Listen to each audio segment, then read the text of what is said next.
Iniciamos agora a nossa terceira teleaula de História Contemporânea, séculos 20 e 21. Hoje com esse título de Guerra Fria e Lutas Anticoloniais. Meu nome é Fabiane Musardo, eu sou doutora em História pela Universidade Federal do Paraná. Perceba que nós já temos aí quais são os assuntos que vão nortear a nossa discussão da aula de hoje. Então, Guerra Fria já deve vir uma série de características aí à sua mente. Por exemplo, mundo bipolar.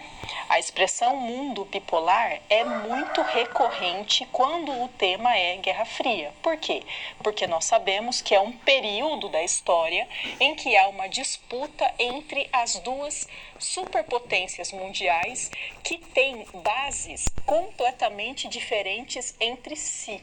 Daí esse bipolar, dois polos. Estamos falando, é claro, de Estados Unidos de um lado e o seu sistema capitalista e a União Soviética de outro e o seu sistema socialista. Sistemas esses que não têm pontos de convergência, são sistemas opostos mesmos. Eles ocupam lugares em extremos diferentes. Então, esse nome de bipolaridade, bipolar, qualquer coisa que passar aí pela sua cabeça vem daí. Ok? Agora, guerras anticoloniais. O que significa isso? Bom, nós discutimos nessa disciplina uma série de assuntos, e assuntos bastante complexos, bastante ligados a outros fatores e que nós precisamos sempre pensar a partir de diversas perspectivas e também num cenário mais amplo. Quando nós falávamos sobre Segunda Guerra Mundial e o seu término, que é marcado ali pelos Estados Unidos lançando as bombas atômicas e matando milhares de civis no Japão, nós falamos do fim de um período, digamos assim. A partir dali, nós temos o início desse chamado mundo bipolar, o início da Guerra Fria, e nós temos também uma série de territórios que permaneciam sendo colônias de países europeus. Perceba, nós estamos falando da segunda metade do século XX e da permanência de territórios, de povos que permaneciam subjugados, que permaneciam sendo colonizados por potências europeias. Isso, historicamente falando, é muito recente. Nós estamos falando da segunda metade do século passado. Isso é a vida de uma pessoa, então está muito perto da gente no tempo. É isso que nós precisamos entender de imediato nessa aula que nós começamos agora. Vamos para a tela, por favor. Nós temos aqui, então, essa contextualização. Então, consolidação do chamado mundo bipolar, então bi de dois mesmo, né? Dois polos, então Estados Unidos de um lado, União Soviética do outro. Daí você pode pensar, tá, mas eles vão estar em conflito entre si, o que aconteceu? Bom, uma série de coisas. É, por exemplo, o período que se tem a corrida espacial, que nada mais era do que uma tentativa das duas potências de mostrar para a outra e para o restante do mundo, claro, quem era a primeira nação capaz de levar um ser humano para a Lua. É uma demonstração de poder, além de uma tecnologia avançada. Vamos para a tela, por favor.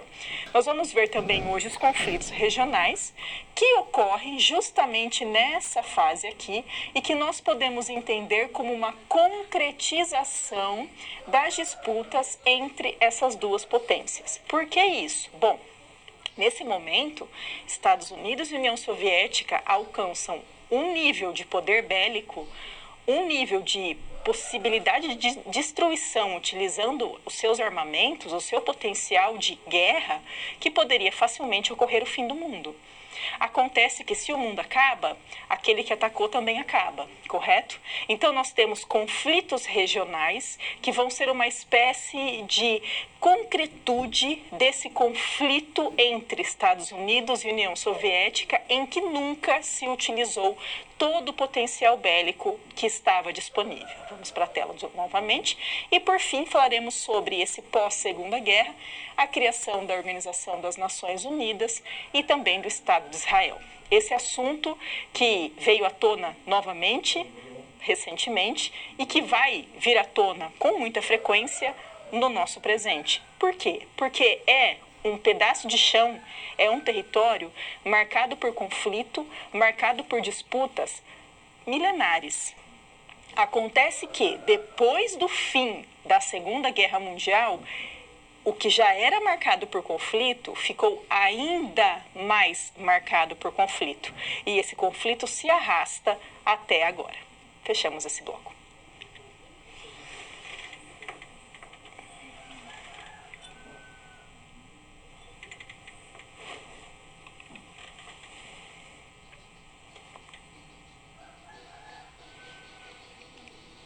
Nascimento do mundo bipolar é o nome que a gente dá ao início desse período da história em que nós temos a ascensão de duas superpotências, Estados Unidos e o sistema capitalista de um lado, União Soviética e o sistema socialista do outro.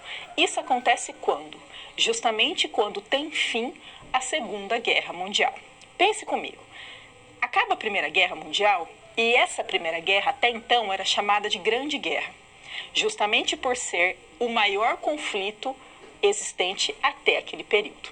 Os países europeus, principalmente, saem destroçados do conflito. Pouco tempo depois vem a Segunda Guerra.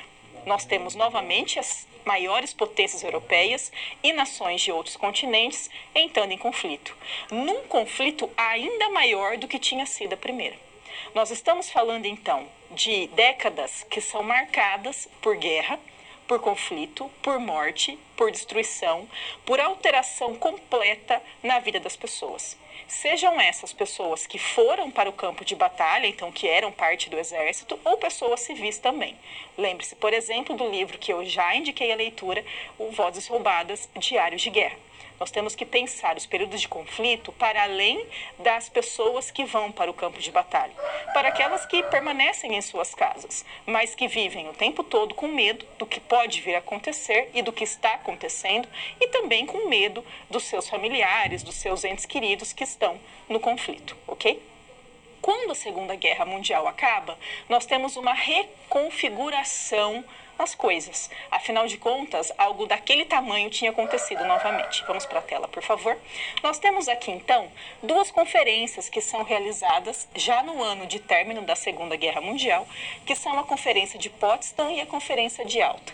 Qual que era o objetivo disso? Bom, ver o que ia ser feito agora que a Segunda Guerra Mundial chegou ao fim. Basicamente, nós vamos ter o quê? Nós vamos ter ali a Alemanha sendo dividida em zonas de ocupação que estavam ligadas às potências da época. Então, França, Inglaterra, Estados Unidos e União Soviética. Nós temos também a própria criação do muro, que vai separar ali a cidade de Berlim. Pense comigo. Isso hoje não causa mais tanto estranhamento, apesar de ser um tanto quanto estranho, porque nós sabemos da criação de muros em regiões de fronteira. Então, por exemplo, na região dos Estados Unidos com o México, existe um muro e esse muro tem ficado cada vez maior e mais alto, justamente visando dificultar a entrada de imigrantes ilegais no país. Não vou discutir o quanto isso é violento, porque não é esse o assunto aqui. Pense que é uma cidade, a cidade de Berlim, e de repente se constrói um muro no meio da cidade, separando as pessoas que viviam desse lado aqui das pessoas que viviam desse lado aqui. Esse muro tem justamente o objetivo de impedir que pessoas que ficaram desse lado consigam fugir para o lado vizinho. Nós temos uma metade de Berlim sendo ali ocupada pelo domínio soviético, portanto, a metade oriental de Berlim seguindo o regime socialista e a metade ocidental de Berlim sendo ocupada pelos Estados Unidos e seguindo, portanto, o regime capitalista. Isso é um marco da Guerra Fria. Por quê? Porque você concretiza essa separação. Você torna isso algo visível, algo que você pode pegar. É um muro. Então você torna aquilo, olha, isso aqui que separa. Modos de vida, modos de se pensar trabalho, tipos de governo, relações interpessoais. É algo que separa pessoas. separa tudo na forma de organização de uma sociedade. Além disso, vamos para a tela, por favor, essas conferências também definiram ali a criação da ONU, da Organização das Nações Unidas. Qual era a ideia? Bom, a ideia era se criar um modo para que um conflito daquela magnitude não acontecesse de novo. Aqui eu trouxe um trechinho da carta de criação, de fundação dessa ONU. Veja só, nós, os povos das Nações Unidas, pense nesse nome, Organização das Nações Unidas, ok? Decididos a preservar as gerações vindouras do flagelo da guerra que por 2 vezes, no espaço de uma vida humana, trouxe sofrimentos indizíveis à humanidade. A reafirmar a nossa fé nos direitos fundamentais do homem, na dignidade e no valor da pessoa humana, na igualdade de direitos dos homens e das mulheres, assim como das nações, grandes e pequenas, tendo como primeiro objetivo manter a paz e a segurança internacionais e, para esse fim, tomar medidas coletivas eficazes para prevenir e afastar ameaças à paz e reprimir os atos de agressão ou outra qualquer ruptura da paz e chegar por meios pacíficos e em conformidade com os princípios da justiça e do direito internacional a um ajustamento ou solução de controvérsias ou situações internacionais que possam levar a uma perturbação da paz. O que nós temos aqui é uma busca por se superar os traumas das guerras. A ONU é criada no intuito de ser uma organização que de fato liga as nações, o nome já fala isso, né? Organização das Nações Unidas, para tentar mediar possíveis conflitos, evitando que esses conflitos tenham início. Deu certo? Não deu. Não houve um conflito de uma magnitude quanto à Segunda Guerra, mas conflitos espalhados pelo globo mantiveram acontecendo. Vamos para a tela, por favor. Nós temos aqui, então, debates. Então, por exemplo, acabou a Segunda Guerra Mundial e teve a discussão sobre a criação de um Estado para o povo judeu. Por quê? Porque, como nós sabemos, o povo judeu foi um dos mais perseguidos durante a Segunda Guerra Mundial, sendo vítima ali do Holocausto. Ok. Uma vez que eles foram perseguidos durante a Segunda Guerra Mundial, criou-se a ideia de necessidade de se criar um Estado para onde esses judeus poderiam ir. E daí houve a criação da partilha da Palestina em benefício de Israel. Só que veja essa informação aqui. Ela foi decidida em votação na Assembleia Geral da ONU, no dia 29 de novembro de 47, mas nessa votação, 33 votos foram a favor da criação desse Estado de Israel na região da Palestina e 13 foram contra essa criação e 10 se abstiveram, ou seja, não há um consenso mesmo entre as Nações Unidas quando foi se votar a criação desse Estado de Israel. Pense comigo. A região da Palestina, a faixa de Gaza, é um dos territórios onde mais existem conflitos. E esses conflitos, eles se tornaram mais frequentes, mais constantes, mais mortais, desde a criação desse Estado de Israel ali. Por quê? Porque os palestinos moravam nesse território. E a partir dali, dessa decisão da ONU em 47, foi decidido que uma porção desse território seria, a partir de então, de domínio dos judeus. E eles foram colocados ali. Os palestinos perderam o domínio do território que até então era deles. Então, é claro que existe uma resistência por parte dos palestinos. Mas o problema piora porque, com o tempo, esse território de Israel, que até então tinha certo tamanho, foi se tornando cada vez maior. Ou seja, o território que até então era só dos palestinos ficou cada vez mais reduzido para que eles ocupassem. Além disso, você tem a questão de que praticamente toda a comunidade internacional apoiou e apoia até agora os judeus nesse território, criando uma visão dos palestinos que os transforma única e exclusivamente nos culpados e únicos responsáveis pelos conflitos que lá existem.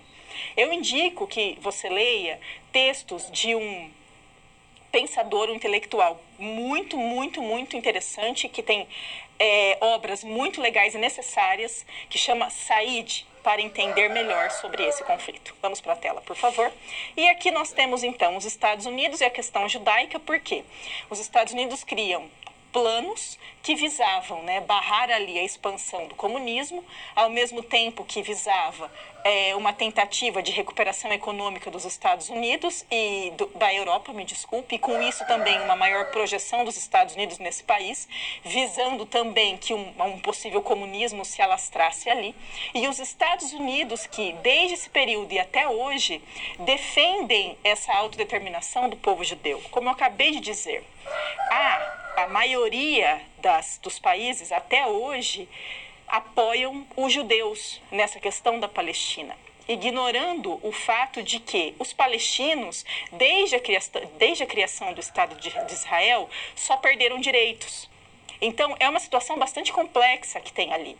E que rede social, postagem simplória e postagem que se vale de nada, de achismos, não acrescentam, não agregam valor. Então, por favor, procure textos desse autor, Edward Said, que com certeza você vai, primeiro, saber muito mais sobre esse conflito e, segundo, perceber que o problema é, de fato, muito, muito, muito mais complexo do que aparenta ser.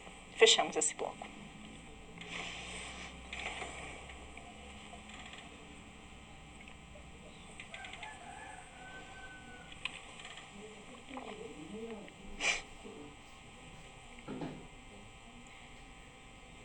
Durante a Guerra Fria, houve uma série de momentos em que Estados Unidos e União Soviética buscavam mostrar um para o outro o tamanho do potencial militar que eles possuíam. Não com o objetivo de uso real dele, mas sim para mostrar, olha, eu tenho isso e você não tem. Nós temos que lembrar também que os Estados Unidos tinham muito recentemente lançado as bombas atômicas, o que tinha ocasionado uma destruição das cidades japonesas. Vamos para a tela, por favor. Nós temos alguns conflitos que são mais localizados. Então, por exemplo, na China ocorreu a Revolução Chinesa. Qual era o contexto? Uma disputa entre comunistas e nacionalistas chineses ocorrendo em território chinês, no momento em que nós temos a consolidação do poder dos comunistas ali. Pense comigo, nessa separação, nesse mundo bipolar, um país da dimensão da China e do potencial que a China tem, basta pensar que hoje é a principal potência econômica do mundo, quando se tem uma consolidação do poder dos comunistas, uma reverberação internacional disso.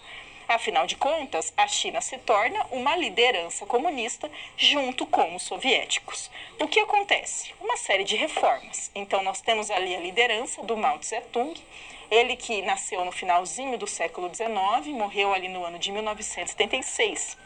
E que vai fazer essa série de reformas entre os anos de 1900, principalmente ali, 1949 e 1962.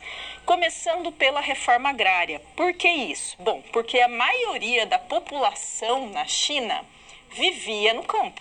E era necessário fazer ali uma modernização das relações produtivas no campo, principalmente pensando que boa parte da população ali vivia. E há uma série de mudanças no sentido cultural, por exemplo, a abolição dos casamentos forçados e uma certa emancipação da mulher. Acontece que, quando Stalin morre, pensando que os chineses e os soviéticos tinham ali uma relação bem próxima, uma vez que os dois eram as potências socialistas da época. Nós temos a morte de Stalin ocorrendo no ano de 1953 e uma espécie de virar a chave na relação que se tem entre a China e a União Soviética. Por que isso? Porque a partir de então, certos dirigentes chineses vão discordar de algumas ações de dirigentes soviéticos. Significa que eles romperam? Não, mas significa que essa relação, que era bastante próxima, recebeu ali umas mudanças com essa saída do Stalin da cena. Vamos para a tela, por favor. O que nós vamos ter? Então, problemas na relação China e União Soviética. Vamos ver aqui de onde vem isso. Então, é o Comitê Central do Partido Comunista da China, um texto que foi publicado no ano de 63. Lembrando que o Stalin morreu no ano de 53, ou seja, isso aqui é a relação da China e dos soviéticos após a saída do Stalin do cenário, ok? O avanço para o comunismo quer dizer o desenvolvimento na direção de elevar a consciência comunista das massas populares. É inconcebível uma sociedade comunista em que persista a ideologia burguesa. Porém, Khrushchev insiste por fazer renascer a ideologia burguesa na União Soviética e trabalha como um missionário da putrefata cultura norte-americana. A questão é, quem é esse cidadão aqui, né? O Khrushchev era o secretário-geral do Partido Comunista Soviético. Veja isso. Sai essa dirigência de Stalin, entram outras pessoas na dirigência soviética e começa a se ter esses atritos entre o modo como os chineses entendiam que os soviéticos estavam conduzindo o comunismo na União Soviética e o modo como os chineses acreditavam que esse processo deveria acontecer. O que acontecia na China de então? Vamos lá para a tela, por favor. Nós temos aqui então a Revolução Cultural, que marca ali o ano de 1966, principalmente, claro que não é só nesse ano, né, mas é um marco da Revolução Cultural chinesa, o princípio da luta de classes contínua, que é um pressuposto, né, do movimento socialista visando chegar ali ao comunismo. Perseguição de professores intelectuais, uma poderosa milícia que agia em seu nome e atacava escolas e outras instituições em nome da destruição da cultura burguesa. Eu indico aqui um filme que se chama O Último Dançarino de Mao, que é o líder da Revolução Chinesa, que vai servir, além de ser um belíssimo filme, para que você entenda melhor sobre esse processo de mudança cultural que acontece em solo chinês mesmo. Não há um consenso sobre a quantidade de pessoas que morreram nessa perseguição por parte do governo socialista chinês. Há uma busca por hipervalorizar o número de mortes. Por quê? Pense comigo num contexto mais geral. Nós estamos falando de momento de Guerra Fria, período em que há esse mundo bipolar, essa disputa entre comunismo e capitalismo, e quem criou esse discurso que chegou até nós, de modo principal, foram os capitalistas. Desse modo, há uma supervalorização das crises do comunismo. Vamos para a tela, por favor. Nós temos aqui também a Guerra da Coreia, que é um outro conflito localizado nesse período da Guerra Fria. Por quê? Após a Segunda Guerra Mundial, nós temos a divisão da Coreia em Coreia do Norte e Coreia do Sul. A Coreia do Norte era comunista, a do Sul era capitalista. No ano de 1950, o Norte invadiu a parte sul. A ONU foi chamada a negociar. Veja só, a Organização das Nações Unidas, que visava com a diplomacia impedir que conflitos acontecessem. Não deu certo também, porque teve 3 anos aqui de intensos conflitos. A Coreia do Sul, que tinha o apoio dos Estados Unidos, apresentava várias vitórias militares e, veja só, o governo dos Estados Unidos ameaçou usar armas nucleares contra a Coreia do Norte e também a China, que apoiava a Coreia do Norte. Com isso, nós temos o fim da guerra e a manutenção da divisão. Perceba, os Estados Unidos ameaçaram utilizar o seu poderio bélico. Não usaram, mas ameaçaram. E eles já tinham usado muito recentemente, quando lançaram as bombas atômicas no Japão. Quando essa guerra da Coreia se alastra já por 3 anos, se arrasta por 3 anos, não há uma definição e vem essa ameaça nova por parte dos Estados Unidos, se decide pelo fim do conflito, mas a manutenção da separação das Coreias, coisa que existe até hoje, por sinal. Fechamos esse bloco.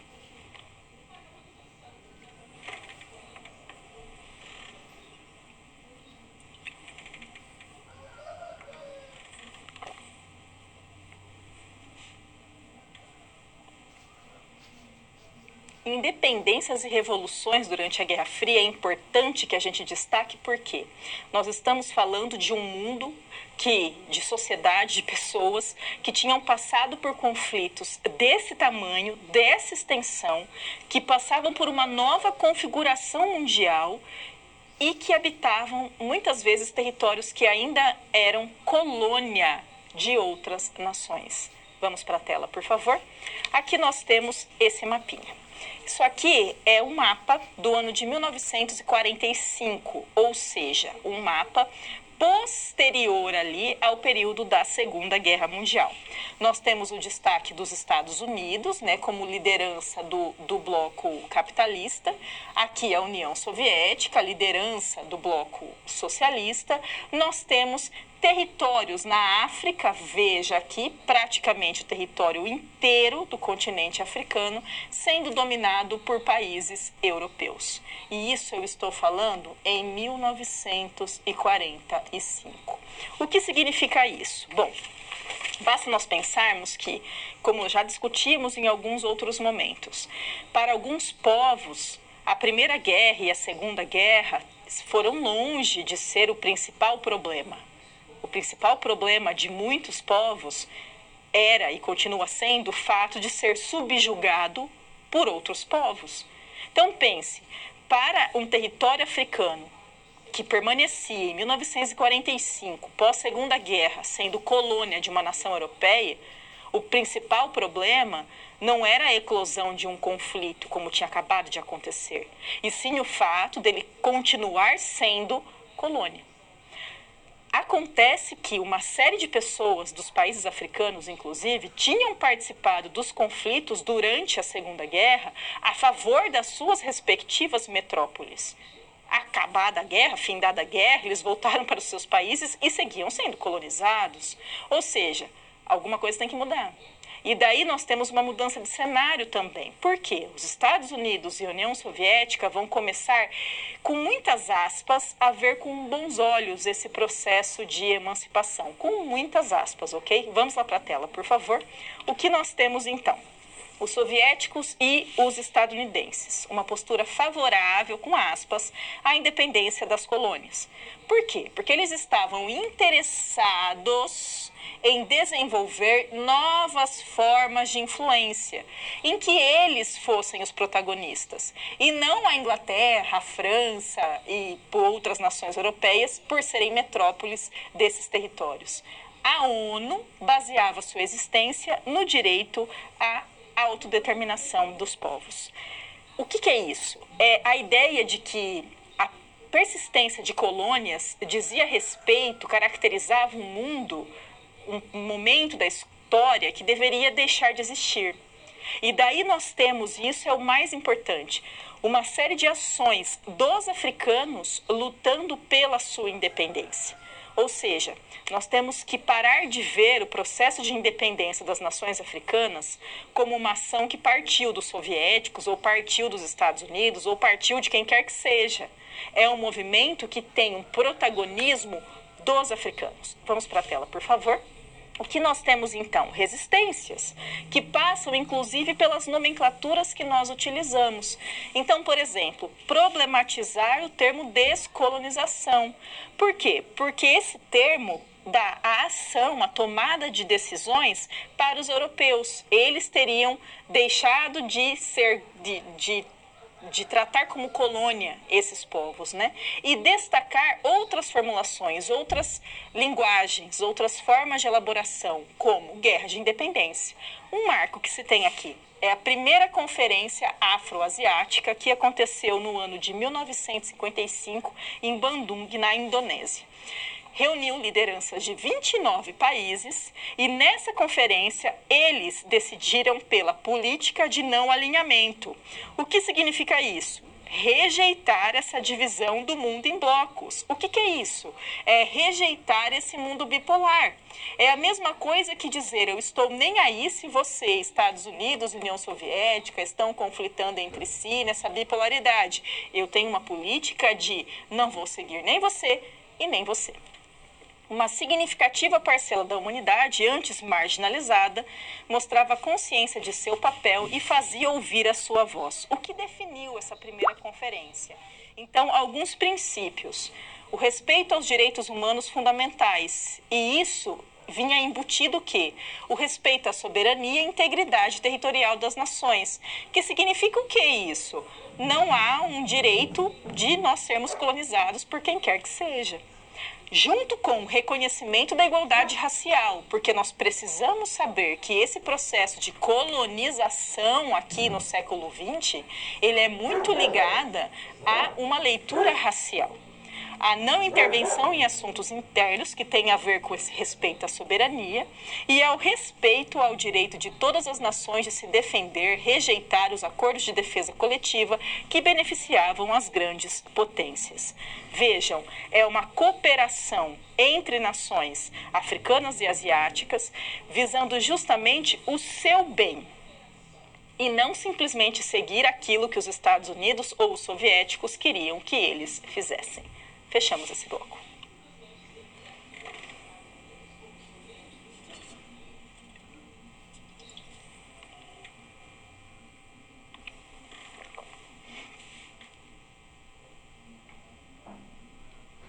Vamos lá para a tela ver a nossa SP. Vamos lá. Meios de comunicação. Pense comigo. Você propôs a seguinte atividade para a turma: analisar algumas manchetes de jornal sobre corrupção. O tema é corrupção, né? Um tema bastante reiterado pela imprensa brasileira nos últimos anos, a fim de identificar as distintas escolhas narrativas que os meios de comunicação fazem. A partir dessa análise, você coloca as seguintes questões: podemos afirmar que a escolha dos termos utilizados nas manchetes é neutra? Que escolhas narrativas elas fazem e de que lugar enunciam? Nós temos que cuidar, enquanto pessoas e enquanto professores, com as palavras que nós usamos. Há uma série de palavras que trazem consigo toda uma simbologia, toda uma carga de significado. Então, por exemplo, se eu falo descolonização, eu estou colocando protagonismo na metrópole. É como se a metrópole estivesse concedendo a autonomia para aquele que até então foi sua colônia. Se eu falo luta, processo de independência, luta de independência, eu inverto a narrativa. Eu considero, eu estou apontando, eu estou deixando registrado que as pessoas colonizadas até então agiram por si, lutando pela sua independência.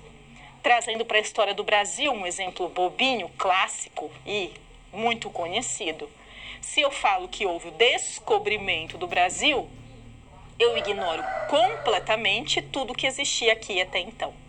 Se eu falo que houve invasão do Brasil, eu trago outra leitura desse mesmo processo. A escolha das palavras, ela é muito importante. Como a gente pode trabalhar com isso quanto a jornal, como a rede social? Por exemplo, quando nós vemos uma ação e um jornal fala sobre ela, um acontecimento, o jornal vai tratar dessa notícia e ele coloca assim: estudante será julgada por desviar dinheiro de formatura. Então, universitária será julgada por desviar dinheiro da formatura. Universitária será julgada. Universitária, ok? Agora, se eu pego alguém de uma camada mais pobre, se eu junto a questão de classe com a questão de raça, se eu pego um homem negro da periferia, a manchete é outra. A manchete é: bandido fez tal coisa, marginal fez tal coisa. Nunca seria universitário. A escolha da palavra, ela carrega sentido, ela carrega posição, ela carrega uma visão de mundo. Vamos para a tela, por favor. Trabalhando isso em sala, como que você poderia fazer? Então, possibilidades. Inicialmente, apresente aos alunos diversas manchetes de variados meios de comunicação que trabalhem com esse termo corrupção, né, com o tema corrupção. Questione: qual a relação entre as escolhas dos termos e a relação e a reação dos leitores? Será possível construir uma linguagem plenamente neutra no jornalismo? Veja só, plenamente neutro nada é, nem ninguém é. Por quê? Porque nós somos pessoas. E somos pessoas que temos posições, temos uma formação, temos uma história de vida, temos uma série de coisas que nos marcam enquanto sujeitos existenciais, enquanto sujeitos históricos. Então, neutros nós não somos.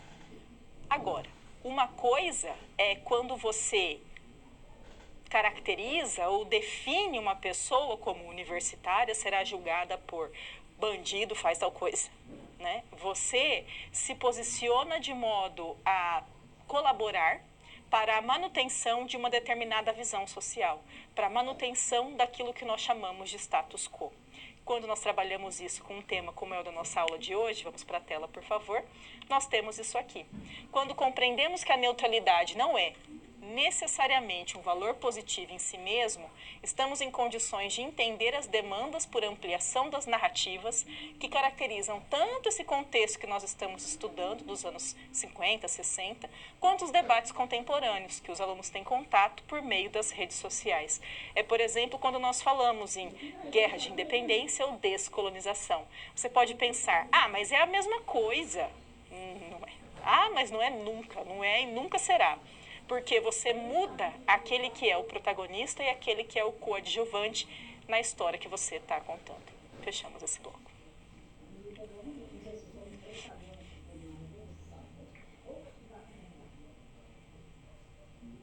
Essa questão de termos é justamente o assunto da nossa interação. Vamos para a tela, por favor. Então, por que, esse porquê é separado, né? Errei aqui.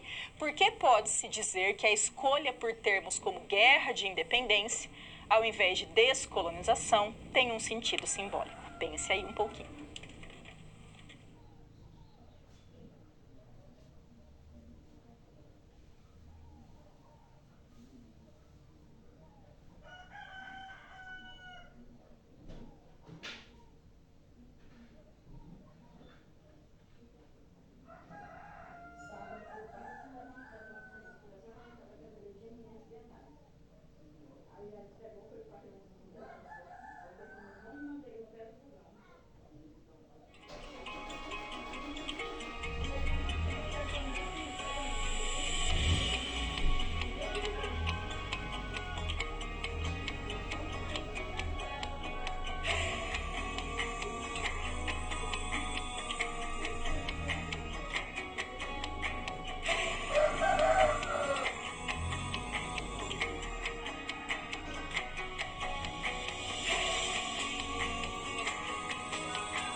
Vou utilizar outro exemplo da história do Brasil para que para te ajudar a pensar sobre isso. Então, por exemplo, quando nós falamos que a Princesa Isabel foi quem concedeu a abolição da escravidão no Brasil. Aí parece, então, que um belo dia ela, no alto da sua boa vontade, pegou o papel e assinou. Tava tudo parado, tava todo mundo bem quietinho, nada estava acontecendo e ela, pessoa boa, chegou e concedeu a abolição da escravidão, sendo que não é isso. Então, há toda uma luta, há todo um movimento social, há toda uma articulação da população negra brasileira, principalmente, lutando para que isso aconteça. Então, os termos que a gente utiliza para fazermos referência aos acontecimentos, eles têm muita importância. E nós temos sempre que pensar que nós trabalhamos com pessoas em formação. Então, enquanto professores, enquanto professoras, a gente precisa ter um cuidado ainda maior na escolha desses termos. Fechamos esse bloco.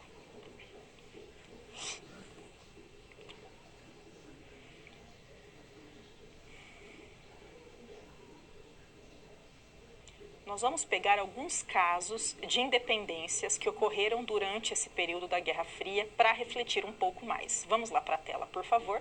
Então, começando por colônias inglesas. Nós temos alguns movimentos de emancipação que eles são mais pacíficos. Mas esse pacífico também, não entenda que não teve nenhum tipo de conflito, nenhum tipo de desentendimento. Afinal de contas, nós estamos falando de territórios que eram subjugados por potências. Então, é claro que é uma relação hierarquizada desde o início. Mas esse processo em que é mais pacífico, nós temos, por exemplo, a independência de Gana, que acontece em 1957. Nós temos a independência do Quênia, que acontece em 63. Nós temos alguns exemplos. E pense comigo, gente, é Gana que se torna um país na década de 50. Historicamente falando, é ontem. É ontem. É um país muito novo enquanto uma nação soberana, enquanto uma nação independente. O caso da Índia é diferente. Vamos para a tela, por favor. Então, na questão da Índia, a Índia que era colônia da Inglaterra desde o ano de 1858.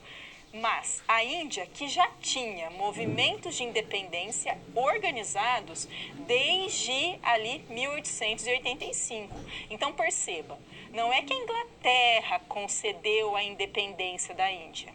Foram os indianos que se articularam para lutar por essa independência.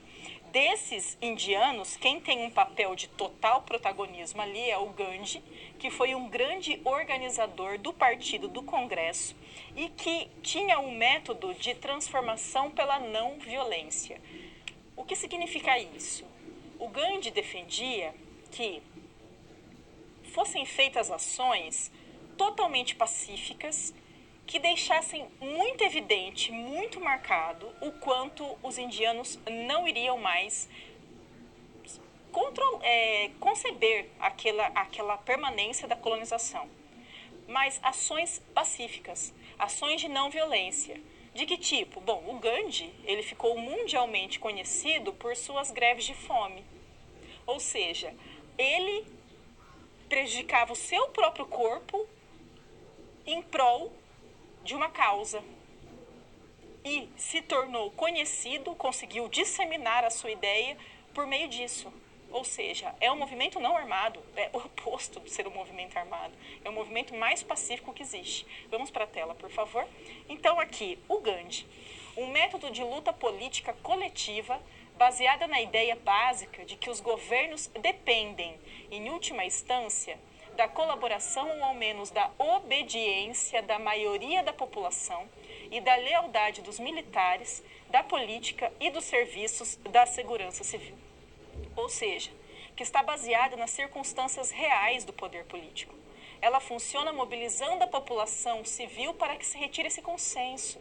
Seus métodos abarcam desde o protesto, a persuasão em relação à não cooperação social, econômica e política, e por último a intervenção não violenta.